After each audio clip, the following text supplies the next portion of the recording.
بسم اللہ الرحمن الرحیم۔ السلام علیکم سامعین، نفس المحموم کتاب ہم پڑھ رہے ہیں کاشانہ بصیرت کے یوٹیوب چینل سے، اور آج ہم اس وقت پڑھیں گے پیج نمبر 125، جس کا تقریباً 2 پیراگراف ہم نے پڑھ لیے تھے اور آخری پیراگراف ہم اس آڈیو میں پڑھیں گے۔ آئیے ہم بسم اللہ کرتے ہیں۔ پارٹ 14 ہے یہ ہمارا۔ مؤلف کہتے ہیں کہ یہاں ایک حدیث میرے دل میں آئی ہے کہ حجر امیر المومنین کی بارگاہ میں حاضر ہوئے آپ کے ضرب کھانے کے بعد، پس آپ کے سامنے کھڑے ہو گئے اور کہا کہ پس ہائے افسوس اس مولا پر جو تقی پاکیزہ حضرات کا باپ حیدر روزکی اور پاکیزہ ہے۔ ایک منٹ اس کو دوبارہ پڑھتے ہیں۔ حضرات کا باپ حیدر و زکی اور پاکیزہ ہے۔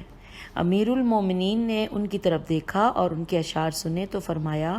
اس وقت تیری کیا حالت ہوگی جب تجھے مجھ سے بیزاری کی دعوت دیں گے اور تم کیا کہو گے؟ تو حجر نے کہا کہ اے امیر المومنین، اگر مجھے پیج 126 اگر مجھے تلوار کے ٹکڑے ٹکڑے ہی کر دیں اور آگ روشن کر کے مجھے اس میں پھینک دیں تو اسے میں آپ سے بیزاری اختیار کرنے پر ترجیح دوں گا۔ آپ نے فرمایا، تجھے ہر کار خیر کی توفیق نصیب ہو اور خدا تجھے تیرے پیغمبر کے اہل بیت کی طرف سے جزائے خیر دے اے حجر۔ پھر وہ ملائین آگے بڑھا اور ایک ایک کر کے حجر کے ساتھیوں کو قتل کرنے لگے، یہاں تک کہ 6 افراد شہید ہو گئے۔ عبد الرحمن بن حسان عنزی اور کریم بن عفیف خشعمی رہ گئے تھے۔ انہوں نے کہا، ہمیں امیر کے پاس لے جاؤ اور ہم اس شخص، یعنی بریکٹ میں لکھا ہے علی علیہ السلام، کے بارے میں وہ کچھ کہیں گے جس کا وہ حکم دے گا۔ تو انہوں نے ان افراد کو معاویہ کے پاس بھیج دیا۔ جب خشمعی خیشین میم عین چھوٹی ہے خشمعی معاویہ کے دربار میں داخل ہوا تو اس نے کہا، اللہ اللہ، اے معاویہ،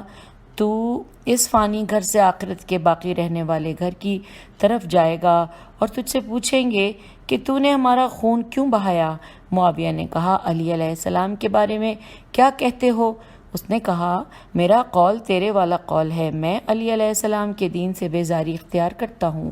کہ جس کے ساتھ وہ خدا کی پرستش کرتا تھا۔ اور شمر بن عبداللہ خشعمی اٹھ کھڑا ہوا اور اس کی سفارش کی، جس پر معاویہ نے اسے معاف کر دیا، اس شرط کے ساتھ کہ اسے 1 مہینے تک زندان میں رکھے گا اور جب تک معاویہ زندہ ہے وہ کوفے نہیں جائے گا۔ پھر اس نے عبد الرحمن بن حسان کی طرف رخ کیا اور اس نے کہا کہ اے قبیلہ ربیہ کے بھائی، تم علی علیہ السلام کے بارے میں کیا کہتے ہو؟ تو اس نے کہا، میں گواہی دیتا ہوں کہ آن جناب ان لوگوں میں سے تھے کہ جو زیادہ خدا کا ذکر کرتے ہیں اور امر بالمعروف اور نہی عن المنکر کرتے ہیں اور لوگوں کی لغزشوں سے درگزر کرتے ہیں۔ معاویہ نے کہا، عثمان کے بارے میں کیا کہتے ہو؟ اس نے کہا، وہی پہلا شخص تھا کہ جس نے ظلم و ستم کا باب کھولا اور سچائی اور راستی کے دروازے بند کیے۔ معاویہ نے کہا، تو نے اپنے آپ کو قتل کیا ہے؟ اس نے کہا، بلکہ میں نے تجھے قتل کیا۔ پس معاویہ نے اسے زیاد کی طرف واپس بھیجا اور لکھا کہ یہ شخص ان تمام افراد سے بدتر ہے کہ جنہیں تو نے بھیجا ہے، اس کو ایسا عتاب و عذاب کر کہ جس کے وہ لائق ہے اور اسے بدترین طریقے پر قتل کر۔ جب اس مظلوم کو زیاد کے پاس لے آئے تو اسے قیس ناطف کے پاس بھیجا کہ جس لعین نے اسے زندہ درگور کیا۔ پس وہ تمام افراد جو شہید کیے گئے 7 افراد تھے: 1 حجر بن عدی، 2 شریک بن شداد حضری، 3 زئی بن شبل شیبانی، 4 قبیصہ بن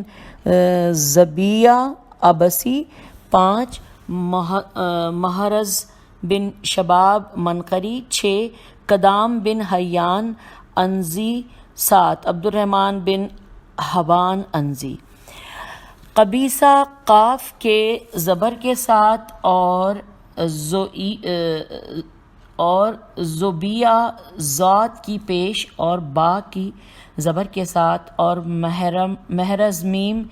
کی زیر اور ہا کے ساکن ہونے اور را کی زبر کے ساتھ اور منقر، میم کی زیر نون کے ساکن اور قاف کی زبر کو ساتھ، اور کرام کاف کی زیر اور انظر دو زبروں کے ساتھ ہے۔ آئیے سامعین ہم پیج 127 پہ پہنچ گئے ہیں، آئیے اس کو پڑھتے ہیں۔ مؤلف کہتا ہے کہ حجر کا شہید ہونا مسلمانوں کی نظر میں بہت عظیم نظر آیا اور انہوں نے معاویہ کی بہت مذمت کی اور اس کا برا منایا۔ ابو الفرج اصفہانی کہتا ہے ابو محنف نے کہا کہ مجھ سے ابن ابو زائدہ نے ابو اسحاق سے حدیث کی ہے،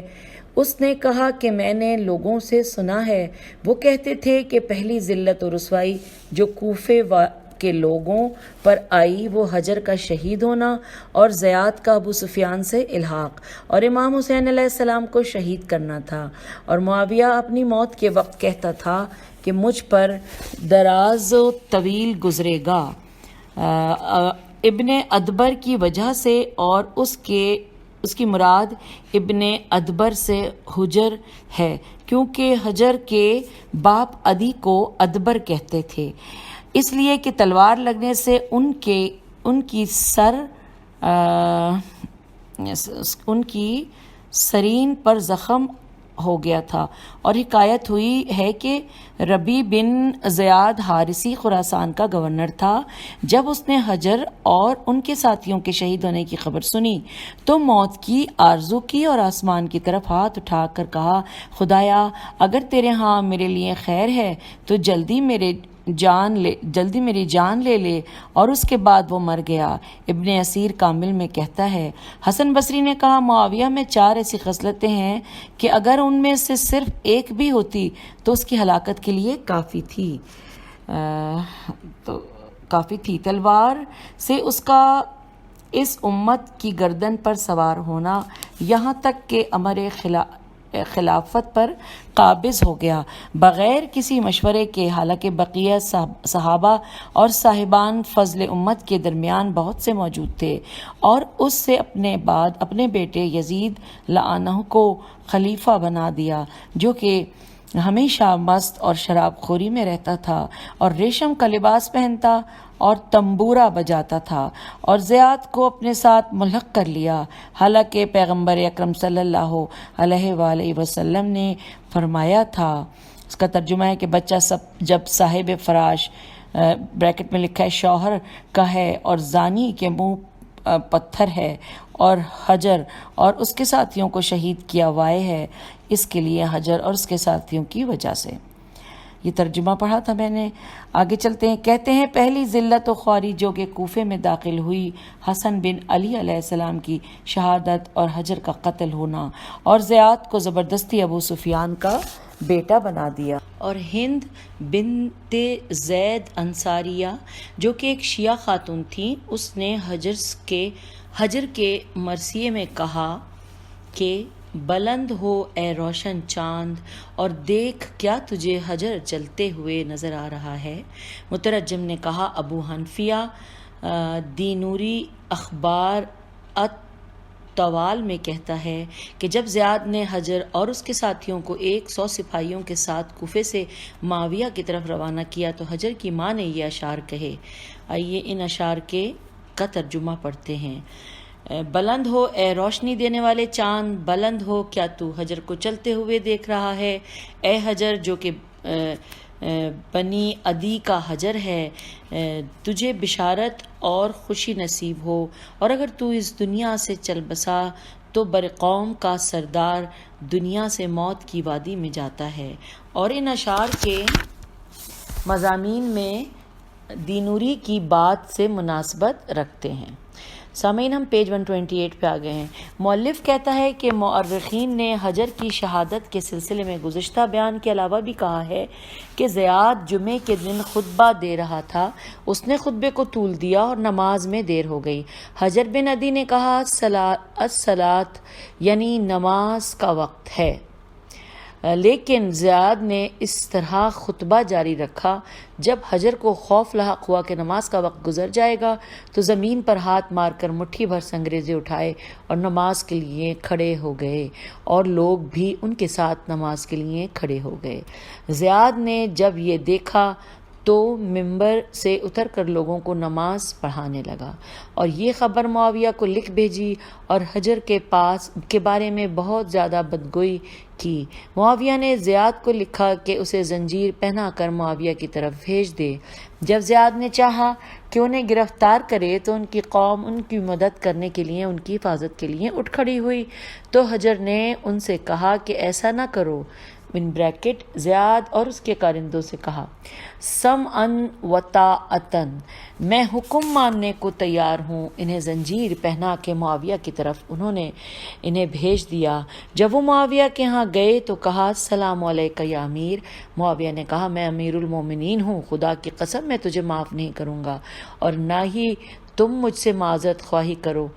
اس کو باہر لے جاؤ اور اس کا سر اڑا دو۔ حجر نے ان سے کہا کہ مجھے اتنی مہلت دو کہ 2 رکعت نماز پڑھ لوں۔ حجر نے جلدی سے 2 رکعت نماز پڑھی اور کہا کہ اگر یہ بات نہ ہوتی کہ تم خیال کرو گے کہ میں موت سے ڈر رہا ہوں جبکہ میں بالکل اس سے ہراساں نہیں ہوں تو نماز کو طول دیتا، اور اپنے رشتہ داروں سے کہا کہ جو وہاں موجود تھے میرے زنجیر اور بیڑیاں نہ نکالنا اور میرے خون کو نہ دھونا، کیونکہ میں کل قیامت کے دن معاویہ سے شاہراہ پر ملاقات کروں گا۔ اور اسد الغابہ میں کہتا ہے کہ حجر 2500 درہم کا عطیہ لیتے تھے، اور ان کی شہادت سن 51 میں ہوئی، اور ان کی قبر مقام عذرا عین زے رے الف عذرا میں مشہور ہے، اور وہ مستجاب الدعا شخص تھے۔ مؤلف لکھتے ہیں کہ جو خط مولانا ابو عبداللہ حسین علیہ السلام نے معاویہ کو بھیجا تھا، من جملہ اس نے لکھا، کیا تو حجر بن عدی کندی کا نماز گزاروں اور عابدوں سمیت قاتل نہیں، کہ جو ظلم کو ناپسند کرتے اور بدعتوں کو عظیم شمار کرتے تھے اور راہ خدا میں کسی ملامت کرنے والے کی سرزنش سے نہیں ڈرتے تھے، تو نے انہیں ظلم و ستم اور بغض و کینے کے ساتھ قتل کیا، باوجود سخت قسم کی قسمیں کھانا اور مستحکم عہد و پیمان باندھنے کے کہ انہیں آزاد و تکلیف نہیں پہنچاؤں گا۔ سامعین، یہاں پر ہمارا یہ والا چیپٹر ختم ہوا، اور اب ہم اگلا چیپٹر پیج 129 پہ کہ جس میں شہادت کا ذکر ہے، عمرو بن حمق کی شہادت۔ آئیے پڑھتے ہیں۔ لکھا ہے کہ باقی رہے عمرو بن حمق رضی اللہ عنہ۔ پہلے ہم کہہ چکے ہیں کہ وہ حجر کے ساتھ مسجد میں تھے اور وہاں سے بھاگ نکلے اور قبیلہ ازد کے ایک شخص عبید اللہ بن معد نامی کے گھر میں جا چھپے، اور پس رفاعہ بن شداد کے ساتھ مخفیانہ طور پر نکل کر مدائن چلے گئے اور وہاں سے موصل جا کر ہستانی علاقے میں رہنے لگے۔ وہاں کے دیہات کا عامل قبیلہ ہمدان کا عبید اللہ بن ملتع میم لام تے این ہے نامی شخص تھا۔ ان 2 افراد کی اسے خبر ملی۔ وہ چند سواروں اور اس کی بستی کے لوگوں کے ساتھ ان کی طرف آیا۔ وہ دونوں پہاڑ سے باہر نکلے۔ عمرو کا پیٹ جالندھر بریکٹ میں لکھا ہے جس سے پیاس کی ہر وقت شدت رہتی، بریکٹ کلوز، کی وجہ سے سوج گیا تھا اور ان کے جسم میں طاقت باقی نہیں رہی تھی، لیکن رفاعہ طاقتور جوان تھا اور تیز رفتار گھوڑا اس کے پاس تھا، اور وہ اس پر بیٹھ گیا اور عمرو سے کہا کہ میں آپ سے دفاع کرتا ہوں، اور عمرو نے کہا کہ تیرا قتل ہو جانا مجھے کیا فائدہ دے سکتا ہے، اپنے آپ کو بچا کر نکل جاؤ، لیکن اس نے سواروں پر حملہ کر دیا۔ چنانچہ اسے راستہ مل گیا اور اس کا گھوڑا جلدی اس جماعت سے نکال کر باہر لے گیا۔ گھڑ سوار اس کے پیچھے لگ گئے اور تیر انداز شخص تھا جو سوار اس کے نزدیک جاتا وہ اسے تیر مار کر گرا دیتا اور زخمی کر دیتا تھا یا اس کے گھوڑے کی کونچیں کاٹ دیتا تھا، لہٰذا سوار اس سے واپس آ گئے۔ باقی سرگزشت رفاعہ کی انشاءاللہ اس کے بعد بیان کی جائے گی۔ عمرو بن حمق کو انہوں نے گرفتار کر لیا اور پوچھا کہ تو کون ہے؟ انہوں نے کہا کہ وہ شخص ہوں کہ اگر تم اسے چھوڑ دو تو تمہارے لیے اس سے بہتر ہے کہ اسے قتل کر دو، لیکن اپنا نام نہ بتانا۔ وہ انہیں موصل کے حاکم کے پاس لے آئے، اور عبد الرحمن بن عثمان ثقفی معاویہ کا بھانجا اور ابن ام الحکم کے نام سے مشہور تھا، اس نے یہ خبر معاویہ کو لکھ بھیجی۔ معاویہ نے جواب بھیجا کہ یہ وہ شخص ہے کہ جس نے خود کو اقرار کیا ہے کہ اس نے عثمان کے بدن پر 9 نیزے مارے تھے، لہٰذا اس سے تجاوز نہ کیا جائے، وہی 9 نیزے اس کے بدن پر مارے جائیں۔ پس انہوں نے ایسا ہی کیا۔ عمرو پہلے یا دوسرے نیزے کے وار سے شہید ہو گئے اور ان کا سر کاٹ کر معاویہ کے پاس بھیج دیا۔ اسلام میں یہ پہلا سر ہے کہ جو ایک جگہ سے دوسری جگہ بھیجا گیا۔ مؤلف کہتے ہیں کہ یہ تو اہل سیر و تواریخ سے منقول ہے، باقی رہیں ہماری احادیث تو شیخ کشی نے روایت کی ہے کہ حضرت پیغمبر اکرم صلی اللہ علیہ وآلہ وسلم نے ایک سریہ بھیجا، یعنی لشکر بھیجا، کہ جس کے ہمراہ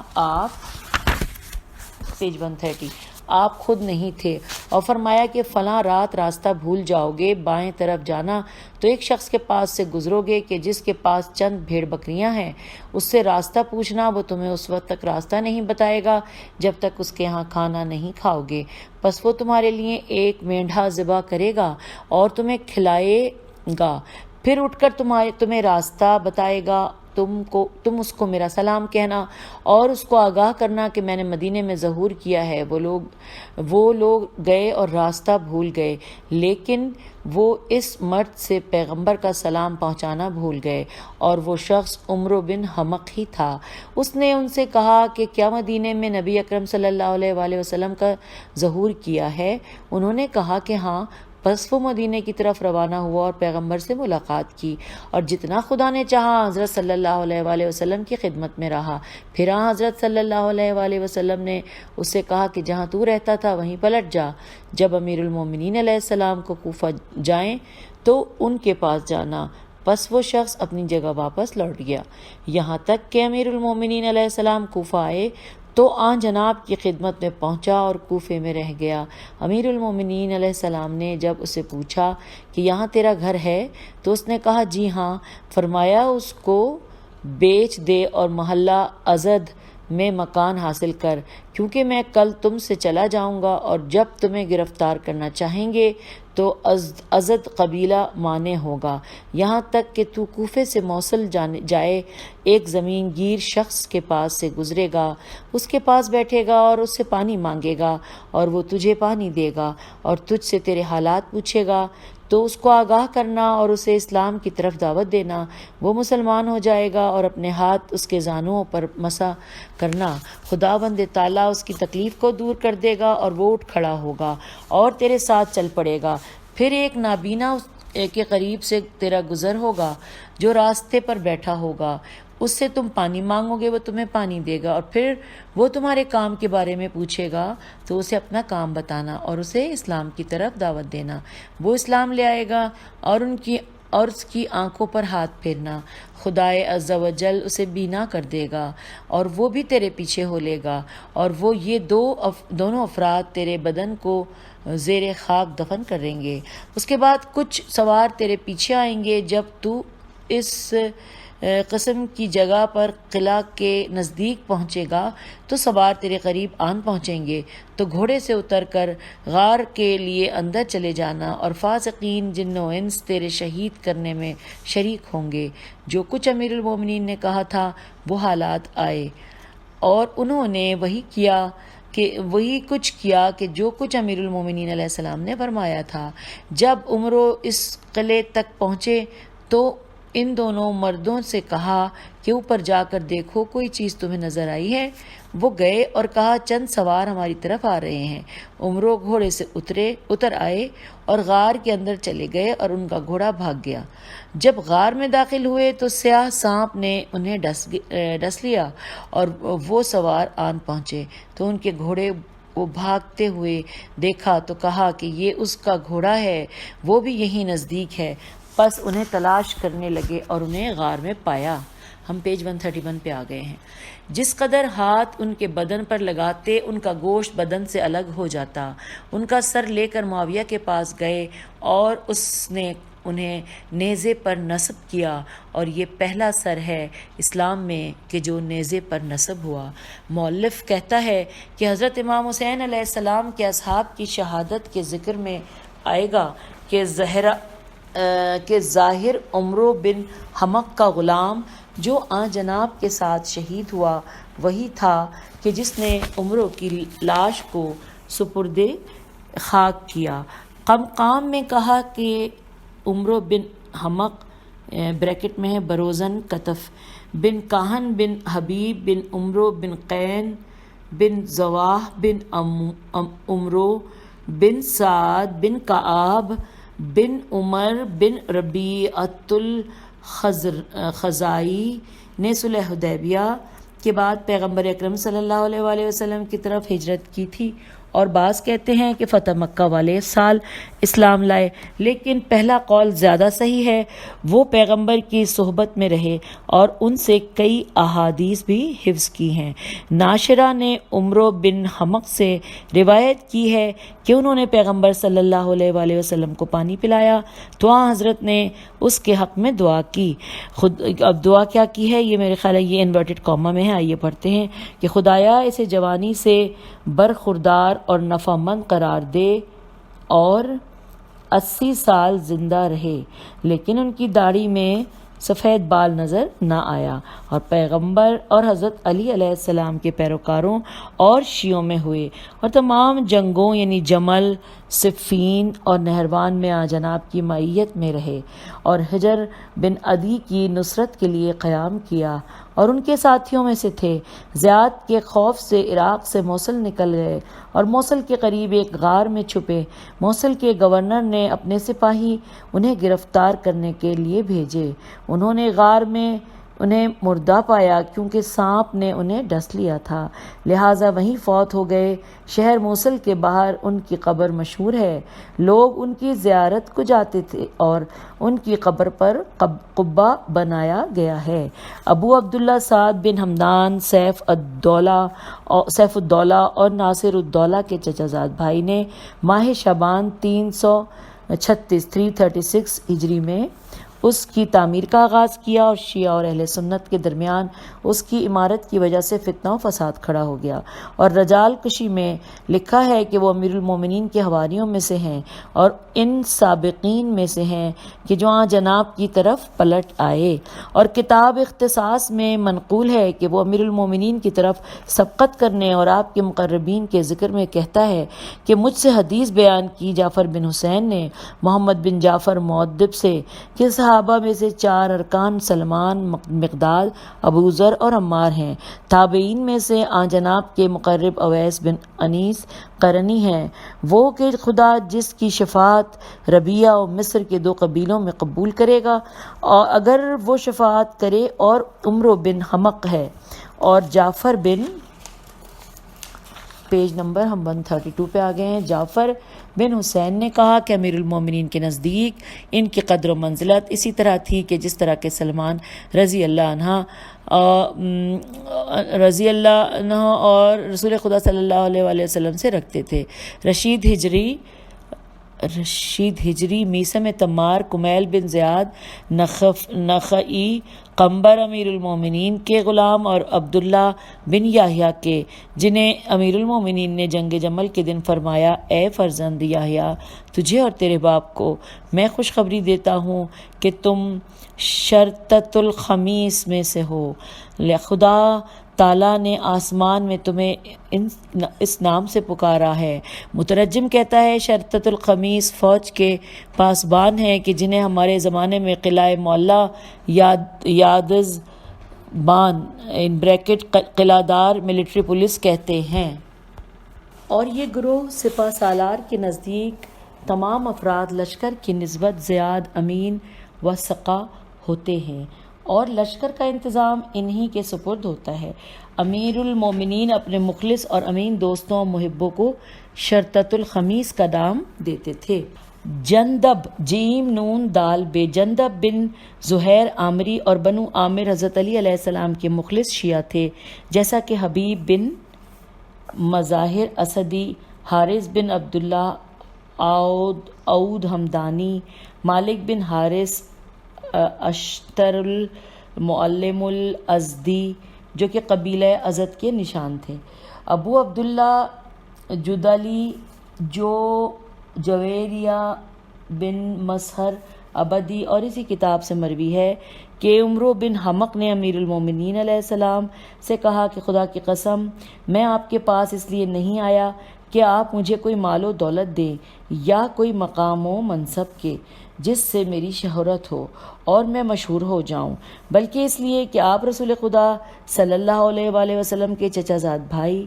اور تمام لوگوں سے زیادہ اولیت و حق رکھتے ہیں، اور جناب فاطمہ سلام اللہ علیہا زنان عالم کی سردار کے شوہر ہیں، اور رسول خدا صلی اللہ علیہ وآلہ وسلم کی ذریت کے باپ ہیں، اور اسلام میں آپ کا حصہ ہر مہاجر و انصار سے زیادہ ہے۔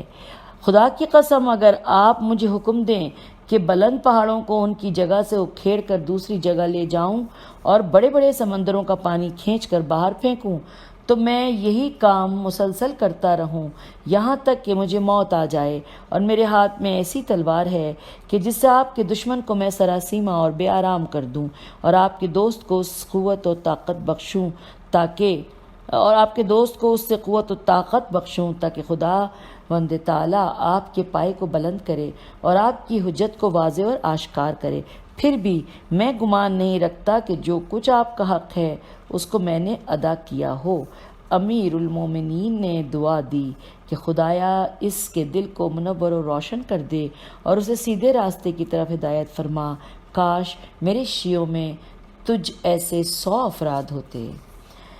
اور اسی کتاب سے عمرو حمق اور اس کے اسلام لانے کی ابتدا کے واقعے میں ہے کہ وہ اپنے قبیلے کے اونٹ چرایا کرتے تھے، اور اس قبیلے کا رسول اللہ صلی اللہ علیہ وآلہ وسلم سے عہد و پیمان تھا۔ آپ کے اصحاب میں سے کچھ لوگ عمروں کے قریب سے گزرے، حضرت صلی اللہ علیہ وآلہ وسلم نے انہیں کسی سریہ و جنگ پر بھیجا تھا۔ انہوں نے عرض کیا تھا، یا رسول اللہ ہم تو شے اور زاد راہ نہیں رکھتے اور راستہ بھی نہیں جانتے۔ فرمایا کہ ایک خوبرو شخص سے تمہاری ملاقات ہوگی جو تمہیں کھانا کھلائے گا اور سیراب کرے گا اور تمہاری رہنمائی کرے گا، اور وہ اہل بہشت میں سے ہے۔ اس کے بعد ان صحابہ کے عمروں پر وارد ہونے، عمروں کے ان کو گوشت کھلانے اور دودھ پلانے اور رسول خدا کی بارگاہ میں حاضر ہونے، حضرت صلی اللہ علیہ وآلہ وسلم کی بیعت کرنے اور اسلام لانے کو ذکر کیا، یہاں تک کہا کہ جب خلافت کا معاملہ معاویہ کے ہاتھ میں پہنچا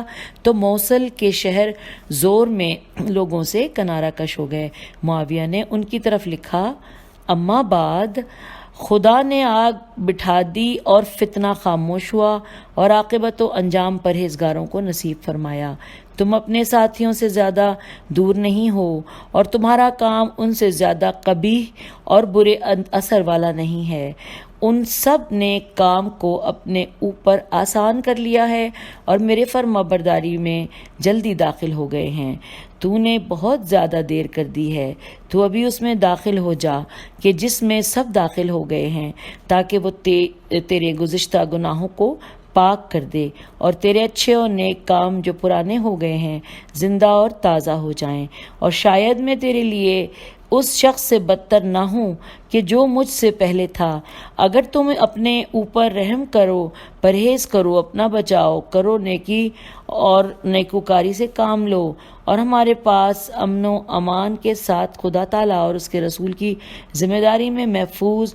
حسد کے زنگ کو دل سے ہٹائے اور کینے کو سینے سے دور کرتے ہوئے وکفا باللہ شہیدن، اور اللہ کی گواہی کے لیے کافی، اور اللہ گواہی کے لیے کافی ہے۔ عمرو بن حمق اس کے پاس نہ گئے تو معاویہ نے کسی کو بھیجا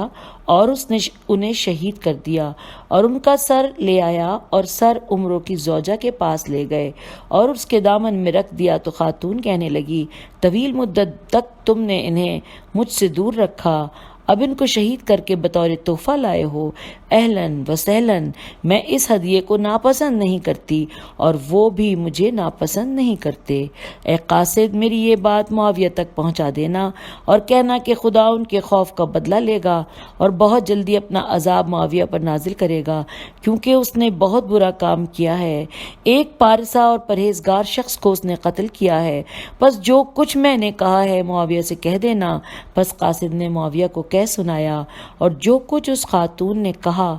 تھا۔ معاویہ نے اس خاتون کو اپنے پاس بلا بھیجا اور کہا کہ تو نے یہ بات کہی ہے؟ اس نے کہا ہاں، میں اپنی کہی ہوئی بات سے نہیں پھرتی اور معذرت نہیں کرتی۔ معاویہ نے کہا میرے شہروں سے نکل جا۔ اس خاتون نے کہا ایسا ہی کروں گی، کیونکہ یہاں میرا وطن نہیں اور میں زندان و قید خانے میں رغبت نہیں رکھتی۔ اس ملک میں نے بہت سی راتیں بیداری میں کاٹی ہیں اور بہت آنسو بہائے ہیں، اور میرا فرضہ زیادہ ہو گیا اور میری آنکھوں کو ٹھنڈک نہیں مل سکتی۔ عبداللہ بن ابو سرحہ نے معاویہ سے کہا کہ اس منافق کو اس کے شوہر سے ملحق کر دیجئے۔ اس خاتون نے اس کی طرف دیکھا اور کہا کہ اے وہ شخص کہ جس کے دو جبڑوں کے درمیان مینڈک بیٹھا ہے، کیا تو نے اس شخص کو قتل نہیں کیا؟ سامعین، ہم پیج 134 پہ آ گئے۔ کہ قتل نہیں کیا کہ جس نے تجھے خلعت پہنائی تھی اور تجھے ردا و کسا پہنائی تھی، بریکٹ میں ہے کہ یا تجھے درہموں کی تھیلی دی تھی۔ دین سے باہر نکلنے والا اور منافق تو وہ شخص جو غلط اور نادرست بات کرے اور جس نے بندوں کو اپنا رب اور پروردگار بنایا ہو اور جس کا کافر ہونا قرآن میں نازل ہوا ہے۔ پس معاویہ نے اپنے دربان کو اشارہ کیا، اس عورت کو باہر لے جا۔ تو اس خاتون سے کہا تعجب ہے، نہیں، یہاں سے دوبارہ پڑھتے ہیں سامعین۔ دربان کو اشارہ کیا کہ اس عورت کو باہر لے جا، تو اس خاتون نے کہا تعجب ہے ہند کے بیٹے سے کہ جو انگلی سے میری طرف اشارہ کرتا ہے اور تیز و تلخ باتوں سے مجھے بات کرنے سے روکتا ہے۔ خدا کی قسم، حاضر جوابی کے ساتھ اور فولاد کی طرح تیز کلام سے میں اس کے دل کو شگاف کروں گی۔ کیا میں آمنہ بنت رشید یا شرید نہیں ہوں؟ یا ہمارے مولا ابا عبداللہ حسین علیہ السلام کے خط میں ہے کہ جو آپ کے معاویہ کو لکھا کیا تو عمرو بن حمق کا قاتل نہیں، رسول خدا کے صحابی اور اس پارسا بندے کا کہ جسے عبادت نے دبلا کر دیا تھا اور اس کے جسم کو لاغر و نزار اور اس کے رنگ کو زرد کر دیا تھا، بعد اس کے تو نے اسے امان دی اور اس سے محکم عہد و پیمان باندھے کہ اگر پرندے اس کو اس قسم کی امان دے تو وہ بھی پہاڑ سے اتر کر تیرے پاس آ جائے۔ پھر اسے قتل کر دیا اور اپنے پروردگار کے سامنے جسارت اور جرأت کی اور اس عہد و پیمان کو خفیف دیکھا سمجھا۔ یہ سامعین پیج 134 کے اوپر ہم نے یہ جو شہادت حضرت عمرو بن حمق کے بارے میں تھی وہ ہم نے چیپٹر ختم کیا۔ اگلی آڈیو تک کے لیے خدا حافظ، فی امان اللہ۔